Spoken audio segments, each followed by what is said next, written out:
Welcome to Talkin' Ship, the Venture Asheville podcast, where we talk about issues and topics in entrepreneurship.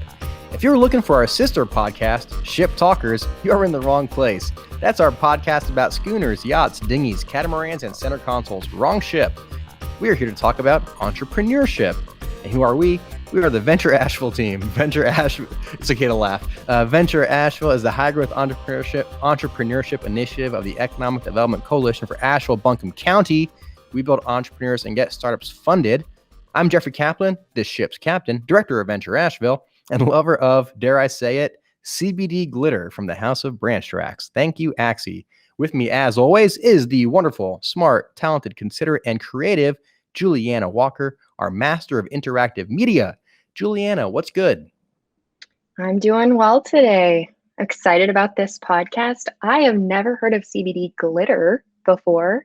Heard of CBD, but yeah, glitter? It's super cool. So it's I don't know how he's making it, but he showed up to it's his House of Branch Tracks. We gave him a micro grant last year through his Helios hand sanitizer, a hand sanitizer startup that popped up right at the beginning of the pandemic. And but his background is in CBD and that kind of product. So he was making like a hemp-based hand sanitizer. But that was just one product. Then we found out that this guy Axie Blunden, he's really into all kinds of cool things and just making different stuff that are plant-based.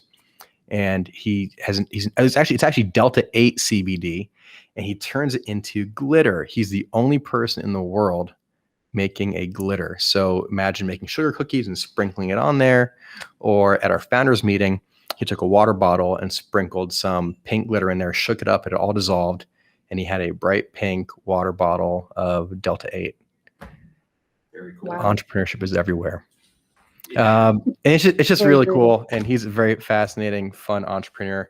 Have you tried any of this new CBD Delta 8 stuff, Juliana? I've had CBD, tincture, and all of that stuff. Mellows me out, helps me focus. I've had some sparkling water that's CBD infused before that I was a big fan of. But combination of two hot trends, CBD and sparkling water combined, that was good. But I had one of those too. I drank one of those recently. I drank a few of them. You were very mellow. It was very relaxed. Anyway, speaking of entrepreneurs, I am really jazzed about today's episode. We have titans of entrepreneurship from North Carolina with us today.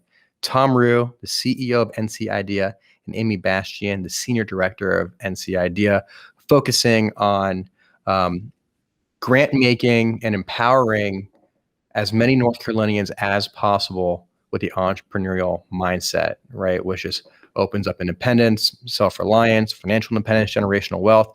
You guys are doing incredible work, and we are so excited to have you with us today. Welcome. Let's talk some ship. Yeah, thanks. Thanks for having us. It's always nice to have an excuse to come to Asheville. Absolutely. So before we get in and talk about kind of the grant making you do, why you're here in town, tell us a little bit like, who are you? So who is Thom Ruhe? 2 H's in your name. Both are silent. Very confusing for people. But who are you? How did you come to the become the CEO of NC Idea? And then Amy, we're going to ask you the same question. Not about the H's, but how you became the senior director at NC Idea. Yeah, I'm fairly certain you don't have any H's in your name. I could add one. There you go. Team player. I'll give you the very abbreviated version. First 20-ish years of my career were in entrepreneurship. So I had the good fortune to learn by experience firsthand the economic empowerment that came through entrepreneurship, starting, growing, selling companies. And right around 40, and my wife hates it when I tell this bad joke, but right around 40, we sold our last company, which gives people always that kind of pause opportunity, like look around, what do you want to do next? My kids were getting at a certain age and I had a midlife crisis, but instead of a girlfriend and a motorcycle, I went over to the nonprofit side of the economy and said, how or what can I do to help other people experience what I had experienced, through the entrepreneurial journey? So I was a founder of an organization in Northeast Ohio, very, very similar to NC Idea, called Jumpstart, doing a lot of the same programs, with just a couple differences around how the capital is deployed. And that was novel at the time. It's very common now, but at the time it was novel. And it got the attention of the Kauffman Foundation out of Kansas City. Mm-hmm. And so I got kind of, if you excuse the bad sports metaphor, I got called up to the major leagues. And frankly, Kauffman was the only thing I would have left Jumpstart for. Really? Because the work is so satisfying. I mean, you're on the front lines with dirt under your nails, helping people realize their truly industry leaders across the nation and empowering entrepreneurship from a mindset to an ecosystem perspective to the reports and white papers they do. Data, everything, and informing policy as well. Sure. So I got to do that for 7 years and really at a global scale. So yeah, I did a ton of work in North America, US, but I mean, literally from Bangladesh to Brazil to Morocco, Guatemala, like I got to see it on a global scale. And what that taught me is that, first of all, entrepreneurship is universal, right? It's a common language and a common opportunity for empowerment that we all share.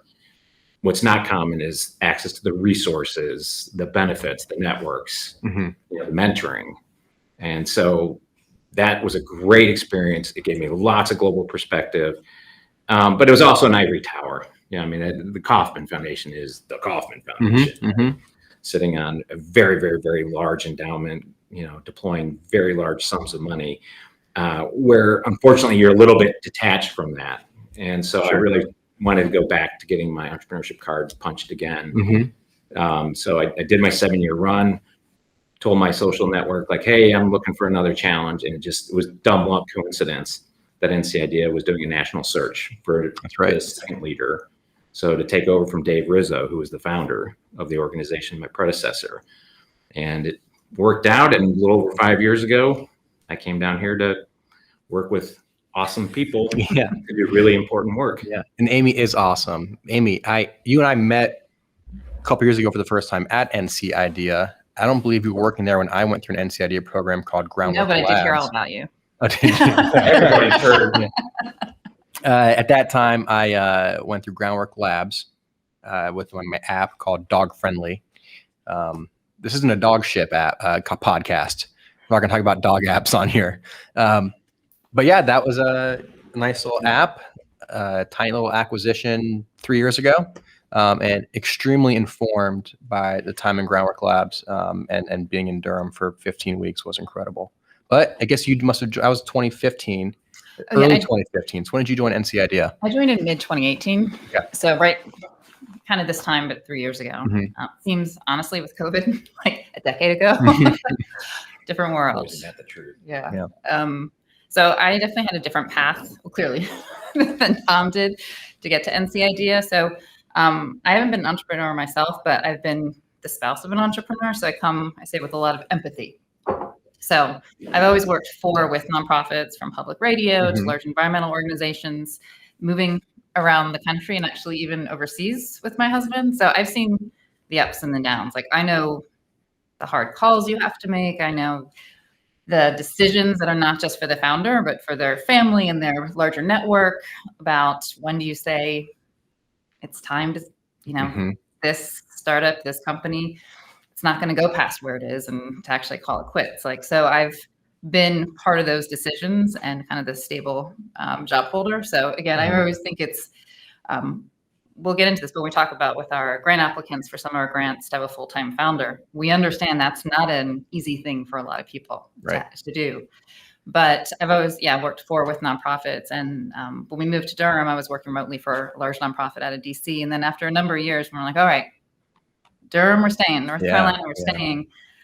I had gotten into, I'd worked remotely for a long time, very much into like the analytical data side of things. And I missed people. And also I wanted to give back. Like, North Carolina had been very good to myself and my husband when we moved, and working for startups and moving sometimes from one to the next. And people were so supportive in the state, like willing to meet with you, willing to take phone calls, willing to make connections. And then when I found out there's an organization like NC Idea that helps startups, help founders, and even if NC Idea didn't have programs for that founder, such a connector.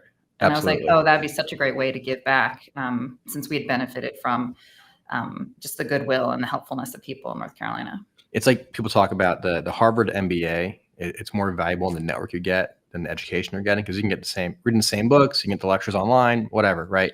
But when you go to Harvard for the network, and I find North Carolina, really Durham, has a crazy powerful network and crazy well connected. And you're saying the giving, the mentality that we all feel like there's a responsibility or duty Absolutely. that I don't feel in other cities or other states, that I find just amazing about being in North Carolina. And confirmed, by the way. I mean, in Yeah. all the work, Mhm. you know, my portfolio at Kaufman, I probably interacted with about 60 to 70 ecosystems around the country.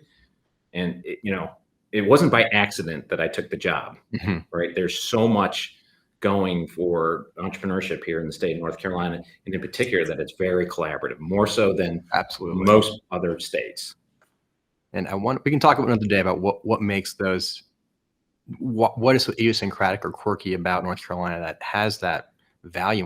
We all truly feel that responsibility. But let's come back to that. First, I want to talk about actually what is NC IDEA? How big is this foundation? Why is it a foundation? How did it come to be? There is a mythological lore behind the story. Would you share it with us? Sure. So what we are, we're independent private foundation, or PF. I use the modifier independent in the sense that most private foundations, like the Kaufman Foundation, like the Gates Foundation, like the Ford Foundation, right? There was this benefactor, an individual or a family that, usually through entrepreneurial wealth creation, Sure. leaves a fortune and kind of a codicil of donor intent to go do something, per the intentions of the donor. I say independent because we don't have a Mr. or Mrs. or a family that left the money. The money came from an equity investment that the state of North Carolina did in the 1990s in a company called Kronos. And when that company was acquired, it created a windfall of cash. And bureaucrats being bureaucrats, right, found money, pigs to the trough, came running. And again, my predecessor, and with the help of also John Cambier, they were in an organization called MCNC at the time. And they had the political wherewithal to say, we better sequester some chunk of this, and kind of get it out of political reach. And that created the first $29 million corpus for the organization. And for the first several years of the existence of it, it was tucked under the 501c3 of CED, which everybody knows CED. Yeah. Close counterpart of ours. Yeah. And they're kind of the OG in this space, starting back in the 80s. And then in about 2015, and this is a little bit boring, so apologies, listeners, but it's IRS reg that basically forced NC IDEA to become an independent private foundation, like to break out from underneath CED and say, be a standalone. Even that time, was grant making part of the mission? It was, but just seed. Capital? It was just the seed grant program. $50,000, no strings attached, check to just early a dozen startups. grants a year, Right. And that's exclusively what the organization primarily did. Mm-hmm. It really wasn't until the John Austin joined that Groundwork Labs was born in partnership with American Underground, credit where it's due, and a couple other things. But that was when we just first started getting into doing programs and grants, which is unusual for foundations. Foundations will typically do one or the other, right? Mhm. They either operate programs or they stroke checks. Right. We do both. And we do both because we think we're smarter on each side of the house based upon what we learn on the other side of the house. So, if we're out operating a program, it's typically because we've seen a gap in the market, right? We don't want to be redundant. We'd rather fund somebody else to do something that they're doing well. But then by having kind of direct contact, we're a little more in tune with gaps in the market and like where we should turn our grant making. That's actually what helped us pivot to have such a high focus now on equity. Right. And being more inclusive and serving underserved communities. When you looked at the history of the seed grants that, prior to 2015, and again, no disrespect to our predecessors, right? It was just, it was a triangle thing. Occasionally there would be an accident and a company out of Charlotte would get a grant. I worked for one of those. There you go. Yeah. But, it's primarily, two white kids from Duke with an app to fill in the blank here, right? Yep. And that was all well and good, but it really wasn't having as much impact as it could. Right. And so to the board's credit, that hired me, I just said, listen, I'm not interested in the gig if we don't genuinely and authentically go statewide and if we really make an effort at equity and doing the things, the programs, and put the money out in the market, that it's not that we don't want to fund the 2 white guys from Duke with an app. We just want them to have a lot more competition for the money, right? So we had to focus on that, and that evolved our grant making. And, right before Amy joined, we had this kind of hypothesis that we probably need to go more earlier stage, right? If we want to affect who prevails, who makes it and is competitive in seed, and that gave birth to the micro grant program. And again, credit to the board, because this is how I have to go sell it to the board, right? I want to deploy more capital in a higher risk category with a much higher failure rate. Yeah, and in historically underperforming areas. Correct. Right. And what's not to love? And everybody was down with that. And so, we kind of cobbled together an MVP. We eat our own dog food every chance we can. And we cobbled together, a pilot program, and we had some early success, and then Amy came and really just elevated, both programs and helped us get a lot smarter. And now we're very data intensive and data driven to see, where we're impacting things that, consistent with what our goals are. So chronologically then, from the inception, the initial concept was seed grants, $50,000 grants to early stage growing companies. Then next, before micro grants, did ecosystem grants come out? Those are 2016. Yeah, they did. Yeah, and those are $150,000. They've been as low as 50. They've been as high as 250. Right. So what's the purpose of an ecosystem grant? So the purpose of the ecosystem grant is to support organizations like yours, right? We know that despite our best intentions to be truly statewide, right, there's limitations to what we can do from our headquarters in Durham. And what we really needed to do, and this I will kind of cite my own experience on this. Of the many wonderful things I've learned at Kaufman, one of the things I learned not to do was to have a certain assumption of complete knowledge, right? It seems like the bigger the foundation, the more confident, I'll be polite, the more confident you are, right, in how to deploy capital. Okay, yeah. And I did not want to presume that we could accurately and fairly understand what do you need in Asheville, right? Asheville's a lot different than Durham, which is a lot different than Wilmington, which is pick any city name in the state that you want. So we recognize we had to empower partners to say in a locally relevant way, what do you need and how can we help, right? Which is basically extending your capacity. The thesis of doing it under a common program is that then we can share those best practices, right? And we can help each other, get a little smarter and elevate the importance of this type of work. And that expanded our channels and our capacity so that when we did go to micro, we had yet another thing to offer our partners and say, look, in your community, there's this really cool program that can help you. And so it kind of fit real nicely together that way. So we went from seed grants to ecosystem grants, then micro grants, which are $10,000. Same, I want to say same lack of restrictions like the seed grants, $10,000. Here's the check. Check in with us. Go kick butt.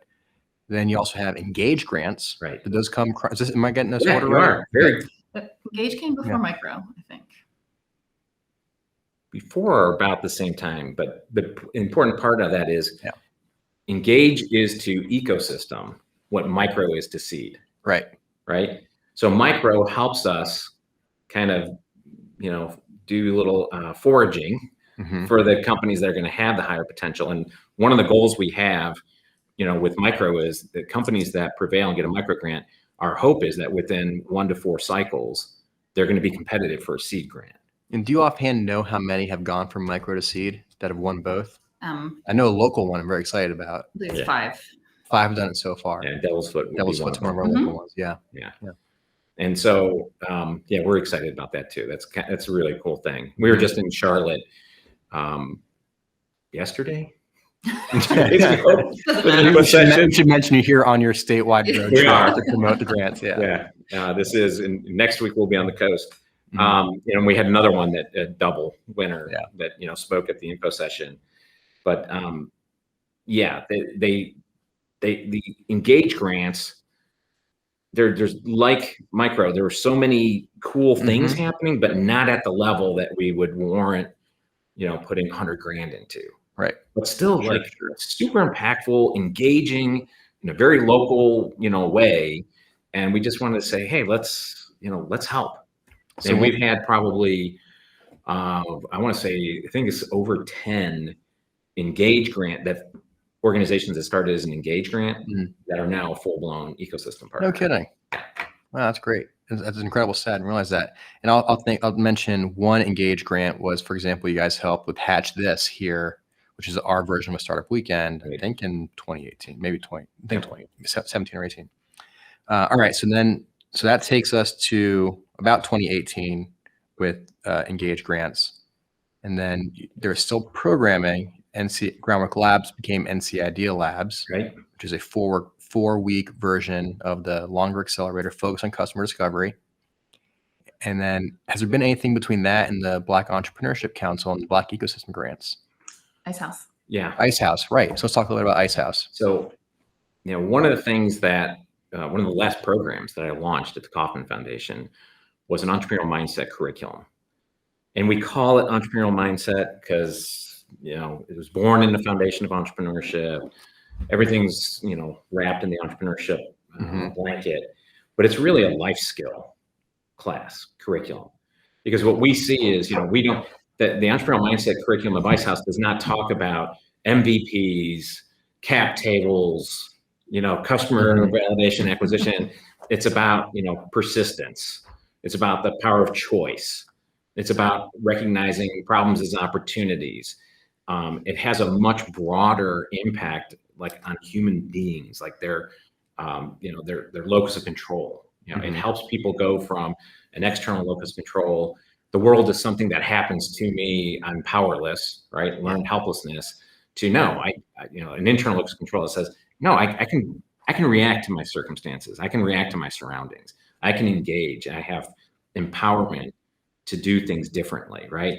And then the thesis is basically, if we can get 100,000 or more people through this particular program, some percent, and it'll probably be small, 1-2%, will pursue an entrepreneurial path, right? Because they'll be empowered with this. The movie reference is getting dated now because it's been years. I like to say it's like getting the power of Neo when he can see the Matrix for what it is. There's a fourth one coming out soon. So is there really? I think your references are really going to hit. Yeah. I can resurrect that. They'll be welcome back. Yeah. That's awesome. But that truly is. I mean, like when we have people go through the program, we do the facilitator, training. You just see this change in people, which is why we're really targeting like community colleges, public school districts, but also economic development organizations for their constituents to kind of just help people understand that and become more independent, right? Build agency within people. So we're trying to deploy that en masse. And then, do you know how many you've trained? So the goal is 100,000. How many partners and how many participants have gone through this? So we've got about 400 facilitators trained across the state. Unfortunately, we're just getting close to 10,000, licenses issued and people going through. So we have a lot of work to do there. And I'm going to be honest with, your listeners, like we haven't cracked that nut yet. I'm still struggling. We're going to be hiring a new, leader for that program here shortly. We're actually going to be making 2 hires shortly that we'll be going public with. We still have to crack that nut, but the impact for it, where, I've seen again in my Kauffman days, that program is being taught on 5 continents. Like I taught faculty in places like Guatemala and Colombia. In Mexico, for example, the very first large pilot they did in a program, Tec de Monterrey, which is like the Stanford of Mexico, their pilot of the curriculum was 10,000 students. If you can think about that. So I wonder how big that school is. And I have a colleague there when I was at Proctor Free, a former NCIDA seed grant winner, and we were trying to sell that school. No kidding. Yeah. Yeah, well, we did. And it was, and that's a story in itself, right? So in the US, we had schools that were 2-3 years trying to put together a pilot class for 20 students. Yeah. The tech deal we did in 90 days. It was a $500,000 deal.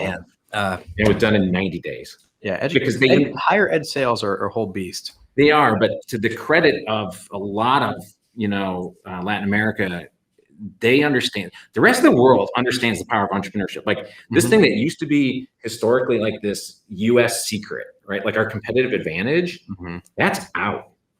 That's like the world knows, and they're catching up. We still have, we had such a lead that like there's still a buffer, but if we were to stop and look back, we would see this crowd catching up to us. I imagine Riot has won an ecosystem grant from you all in the past, and that's what Thom Snyder talks about. What makes IoT so powerful and transformative was a confluence of factors, including the flattening of the world through the internet, high-speed internet, miniaturization of technology, and that's global, right? And the great example is how most Africans never had a landline, but most now have cell phones. Right. They're able to leap forward. I was at an accelerator in Bulgaria, and if you hadn't known that you were in Bulgaria, you would have thought you were in an accelerator in New York City. Is a requirement. Anybody that was admitted to that program, you had to be working on a product for an English-speaking market. Like they recognize right out of the gate, our country's too small to be globally relevant. So if you want to work on a startup here, it's going to be in an English language, for an English-speaking market. And all of the best Y Combinator, Techstar, best practices on full display. It's coming, and I'm not sure we're ready for that. Well, that's a great segue into this concept of broad markets, and I want to talk a little more about the Black Entrepreneurship Council and the grants to ecosystems. In that, here in Asheville and really Western North Carolina, I imagine statewide too, but here specifically, the racial wealth gap is staggering, right? The average net worth of a white family in this area is $170,000, and for a Black family, it's $17,000. So when you think about how you're supposed to start a business, and you look at your personal savings and friends and family around, the scale and the ability is it's not there, right? You can't. How can you borrow and pay money back when you're starting from so far behind? And so the Aspen Institute attributes the racial wealth gap to three things. It's a lack of access to financing, which NCIDEA is a huge kind of combatant to that problem. Lack of experience and know-how. And again, there's more resources and mentorship than you can shake a stick at now. But the third one, and the one they say is most compelling, is a focus on co-ethnic rather than broad market opportunities. It's interesting. So often with entrepreneurs, it comes from almost a calling. My community needs X, I have to make it, right? And I come from a Cuban immigrant family, and the stereotype is like, well, you open a cafe, you open a Cuban restaurant, you open a Hispanic grocery store. But my family didn't do that. We got in a hosiery because in Cuba, we're doing textiles, and they came to North Carolina, and what was built in North Carolina was tobacco and textiles. So we made Fruit of the Loom and Hanes and pantyhose underwear, going for a large, huge, broad market. So we haven't seen that in other communities. So can you tell us a little bit about how your ecosystem grants and the Black Entrepreneurship Council is addressing the racial wealth gap and inequities in our state? Even before the forming of the BEC, we had made a commitment to say that no less than 50% or half of our time, treasure, talent was in support of underserved communities.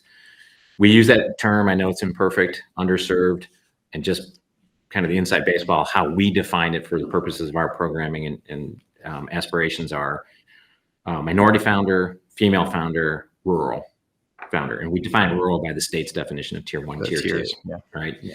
So that we don't have to get wrapped around the axle of, okay, what's a rural community and what isn't. I'm happy to report we're exceeding those numbers by a mile. We're over 80%. And obviously people can check multiple boxes. So, a Black woman in a rural community, helps in that regard. But there was a certain inadequacy that was still, despite our best efforts, and let's be honest, right? Like our efforts in the broader scale of the whole North Carolina economy were a drop, one drop in a torrent. But we're doing what we can. And we looked at it and said, we have to do more specifically for the Black community because of the gap, you just identified. And, the percentage of the population in North Carolina, and it's, I say this and sometimes it raises an eyebrow, like there's all the good, what I'll call good reasons to do that, right? especially after George Floyd. Certainly. For me, I'm a kid from Cleveland. For me, before George Floyd, it was Tamir Rice, 14-year-old kid gets shot for no reason. This was a big issue back when I was at Kaufman. We did that. Was one of the things that frankly motivated us creating the Ice House, right? Is to have a program that was based upon the historical inadequacy and differences. But we had to do something more. But I was kind of getting, if I'm being honest, I was kind of getting sick of entities doing virtue signaling, right? Let's put a BLM statement on our website. This morning I walked around the neighborhood here and I was amazed to see how many houses had, Black Lives Matter, out in front of them. And I just hope it's a sincere sentiment, right? I'll say I didn't know other neighborhoods and cities weren't doing that. When my folks finally visited Asheville after a year or more of being in Florida and not coming up to visit and see their grandson and all that, right? They were shocked at how many flags and stickers and posters I saw just walking through Asheville. Yeah. And like I said, I hope it's authentic, and I'll give credit that it is, but we needed to do something material, right? And you won't see a BLM statement on our website. You're going to see that we created a program. Not only did we create a program, we have now funded it with $1 million. And we're actively raising more money around that and other efforts I'll get into later. But the whole goal there was, we need to do something at the level where the need is greatest. But we also had to kind of check our privilege and say, as well intended as we are, with my complexion, with my background, with the benefits I've had, my super well intentions notwithstanding, and the whole staff. I mean, it is a value that is so authentically shared by everybody on the team. But despite all that, if we truly wanted to serve the Black community, we had to let the Black community lead it. And that's frankly what gave birth to the model of let's go out, let's build a council of the people we seek to serve. And then, the board and the team had to start getting comfortable with this notion of trust. Again, foundations that make grants, they're in control, right? And to say to a group, we trust you, with our limited resources, and we want you to tell us, where do you think the priorities are? That's not a common thing. Right. That's a very uncommon thing, frankly. And I have to tell you, all the great, experience I've had in my career, this one, it ranks right up there amongst the top. It has, made me smarter, a little more compassionate, a little more understanding of my blind spots. Sure. And it's been a learning experience, but also for the council, right? Because the Black community is not some monolithic block either, right? And if you look at it, we've got really accomplished professionals from, the coast to the West region. And so we have these wonderful, it's a joke between, my colleague, Andrea Cook, who helps me lead that effort.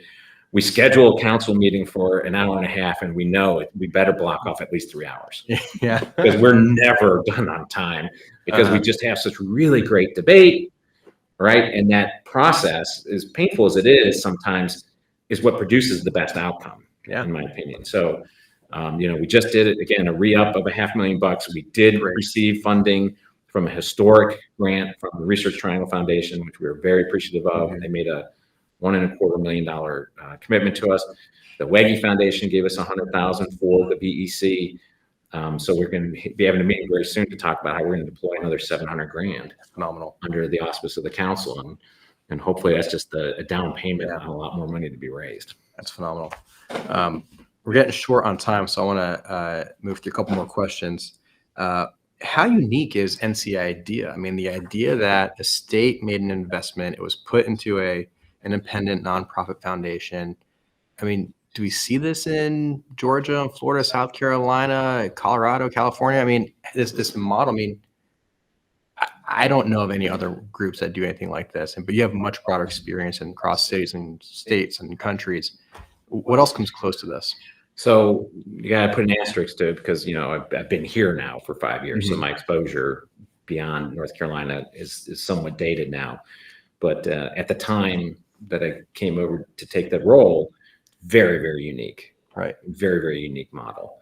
I think the good news is as a regular, consumer of Brookings and, other think tank reports, the Economic Innovation Group in particular, I give them a plug.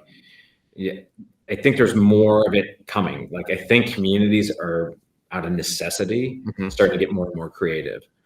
I think there's, in pockets in the country, there's more goodwill kind of getting to the point of agitation where it's like, we got to do something, and we can't just like wish for something, right? We got to work for it and put something forward. Do many communities ask you, or do other communities see NCID as a leader and groundbreaking pioneer in this foundation space and looking to you for leadership? If they do, I'm unaware of it. And I'll be honest with you, we've been very heads down for the last 5 years. What the foundation is today compared to where it was 5 years ago, very, very different.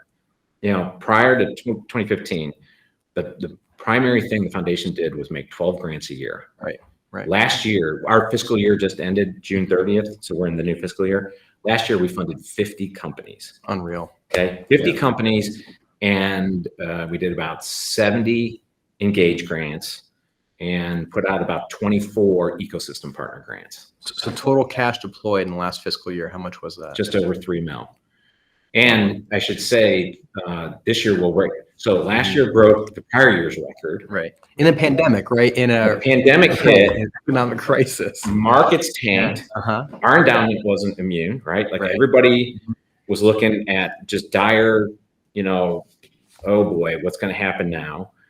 And a lot of foundations, so private foundations by IRS law have to deploy 5% of net assets. A lot of foundations, when there's big uncertainty, I was again at Kaufman in 2008 when there was the market crash, everybody pulls back. That was a financial crisis as opposed to a public health crisis. Exactly. Yeah. But everybody pulls back to preserve the corpus, right? And so you can have an underspend carry forward. So if you underspend, if you spend less than 5%, the IRS lets you carry that forward kind of in perpetuity, as long as you at least deploy $1 more than you did the prior year. So lots of foundations do that in self-preservation mode. Our foundation, the team, the board, we got together and said, man, if this isn't the time to step up, what is? Like, what crisis does it have to be? So with all that uncertainty, the board approved us having a 10% budget. Phenomenal. And did so realizing that it's going to impact negatively our capacity in out years, right? So when we made that budget for last year, we had a $5 million budget, 10% of net assets. We were roughly 50 mil. We thought we were going to close the year negative 3 mil, if not more. And just said, we'll deal with that when we deal with that, right? But people are hurting now. Not just are people hurting, right? But when you look at like in Asheville, we led the state for over 20 years in unemployment, the lowest unemployment in the state. We're like 2.8, 2.9%. The county might be like 3.1, like crazy low, right? In May 2020, we're at 22%. Right. And we're a city of 100,000 people. Wow. And that's why we actually dropped a tier from being an urban to a rural county. And what I was watching was the Secretary of State registrations. I was wondering if that much unemployment, right, how many new ventures would be formed as a reaction or out of necessity. Yeah. And have you seen that? Does that also mirror your ability to deploy more capital? Yeah, it helped, right? And so we saw in 2020, despite COVID, we had a record year for high propensity new firm filings, just over 44,000, which was 7,000 more. And that's different than what Secretary of State just recently put out, where they're projecting for this year 191,000 new firm starts. Wow. The high propensity ones are the ones that they tease out based upon something they say in their incorporation that they predict will have job creation. They'll do tax, income tax. A lot of these are LLCs that someone uses to buy land or buy a house or whatever they're doing, right? So, okay, so those are filtered out. So these are the job creating ventures. Job creating ventures, right? And according to data from Kaufman, in the state of North Carolina, a startup in its first year on average employs 4.89 people. So for purposes of this conversation, let's round it up to 5, right? Yep. So if we generated 7,000 more high propensity firms over the baseline, in 2020, it's 35,000 more jobs. Think about that in the context of some of these ECDev deals you hear, right? Where like 30 million in incentives were offered to a company to drop 300 jobs in somebody's backyard, right? We have it organically happening here if we have the political will to say, well, what can we do to support that, right? You've heard me say this before. What we deploy, we could 3, 4, 5x it if we had it. We've already figured out that we got the hard part, we've got the machine built, right?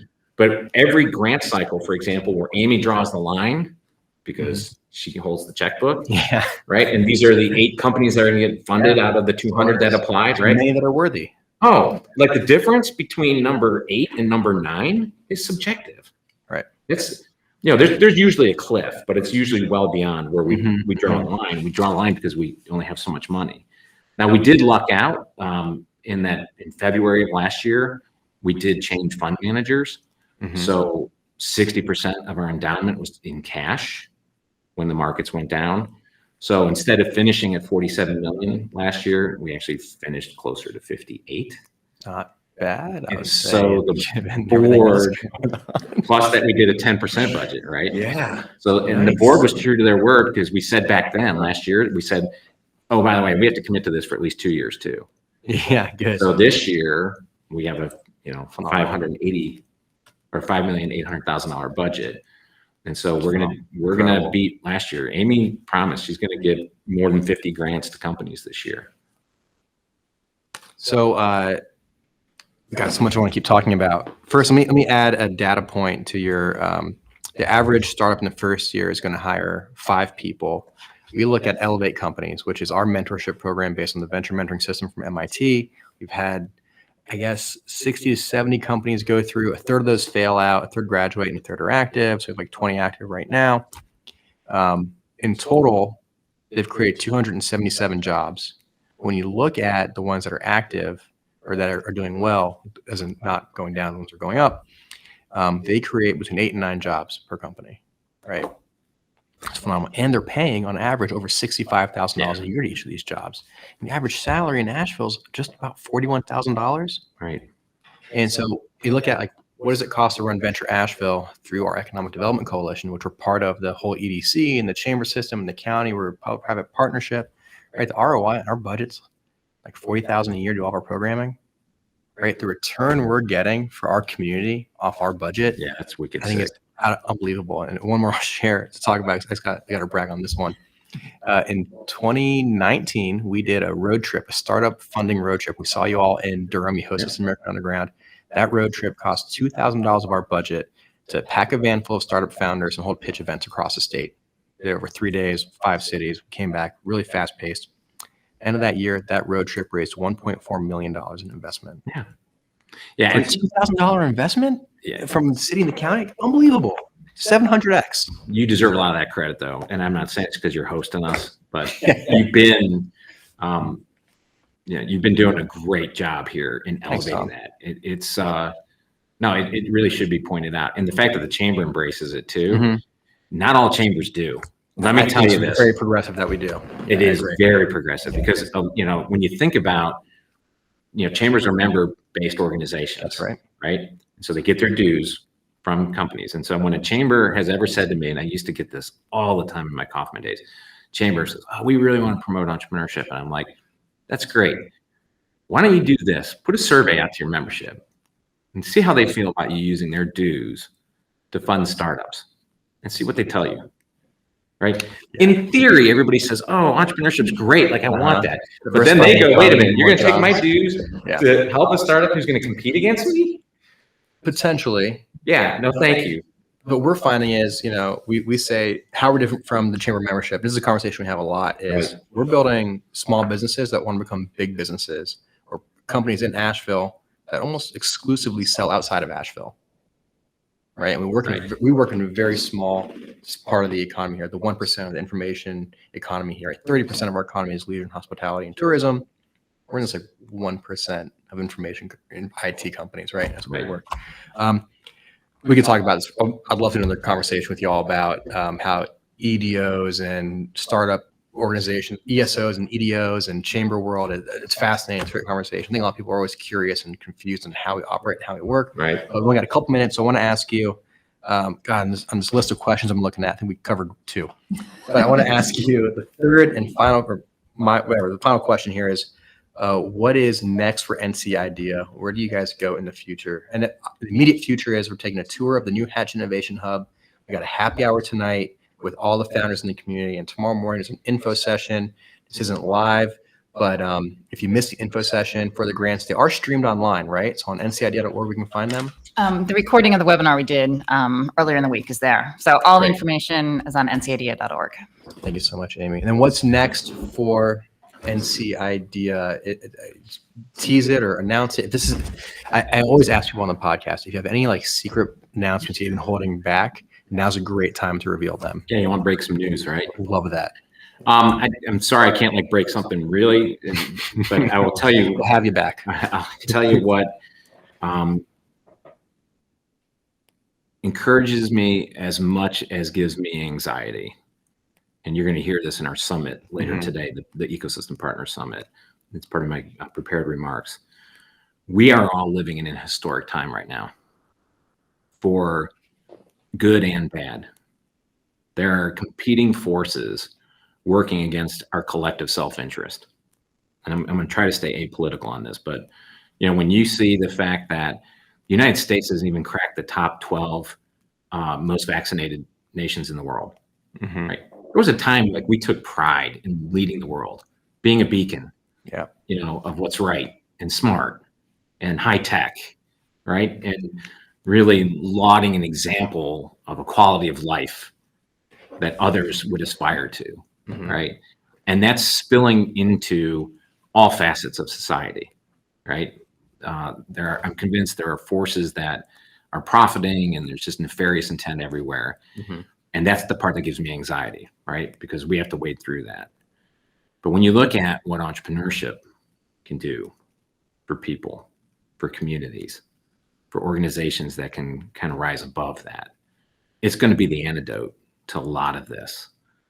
And our ecosystem partners, our family of organizations like Venture Asheville and all the other partners, are grantees that are building companies that are generating jobs that communities need, you know, tax base that pay for the amenities that we all enjoy in these communities, that create wealth, right? That have other cascading benefits to society. I think we've been made for the moment, all of us together. So my big ambition, and I'm woefully underperforming at the moment, is figuring out a way to raise more money to deploy, to give to organizations like yours and everybody else. Not for our corpus. I'm not looking to raise a dime for our endowment, but as we already alluded to, every grant cycle, whether it is seed or micro or ecosystem, every grant cycle, there are deserving, worthy individuals and organizations that could use the money. And we've already done the work, right? The vetting, the scoring, the scrubbing, that's a sunk cost. Playbook's done. And it's that's hard work, right? And we do it, like, because we're good at it. But if I had more capital to deploy, we could 2, 3x, 4x our output, right? Based upon what's already been invested in. I have to find the organizations, the corporations, you know, the high net worth individuals that are down with that mission, like that understand that and the impact to, you know, society. I mean, the state and the economy, yada, yada, but like to all of us, to humanity, right? And give them that message to say, help us do more, right? And it's, again, it's not for us selfishly. I don't need a dime. We've got our own endowment to pay for Amy's well-deserved egregious salary, right? And our lavish offices in the American Tobacco campus. They're pretty sweet. Yeah. But all kidding aside, you know, we could double at a minimum across the board. And then some other an ecosystem, I think we could quadruple. Absolutely. It pains me that there's so many good organizations we haven't been able to fund yet. And I know that the majority of the ones we have funded, if we 2x, 3x their grant, they would deploy it very, very well. Yeah, I mean, we got our grant in 2016. Right. Yeah, and it helped you could build use big new chunk. I'd love a big new chunk. Right. But that launched our mentorship program, Elevate, which I said, right, has created those 277 jobs. I even tell you other parts. Those companies raised $26 million through investment capital and have earned $83 million in revenue. Right, that money didn't exist before. That's money outside of Asheville coming in through the companies, and you helped us launch that. So thank you. Yeah. We don't have as a Florida kid, there's no Wayne Huizenga in Asheville. We don't have some huge philanthropist. We don't have a Bernie Marcus or Arthur Blank, right, at Atlanta with the Home Depot folks. Right. We don't have someone like this who is leading the way through philanthropy. We rely on NC IDEA. We really do, as the foundation, not just for us, but the whole state. So thank you for what you do. Thank you for your leadership. Thank you for giving it and your mission to raise more, to do more. It's admirable. I'm glad you're here. Proud to call you a friend and colleague. Amy, I feel like you and I have been close colleagues for a long time. And yes, I get your humor. I like it. We don't get it everywhere we go across the state. It's always, yeah. And you were turning out a great crowd for the info session tomorrow and then the networking this afternoon. Well, so tune in next time for Talking Ship. I don't know who our next guest is, but it's going to be hard to top this episode. Thank you so much for your time. Juliana, anything to close us out?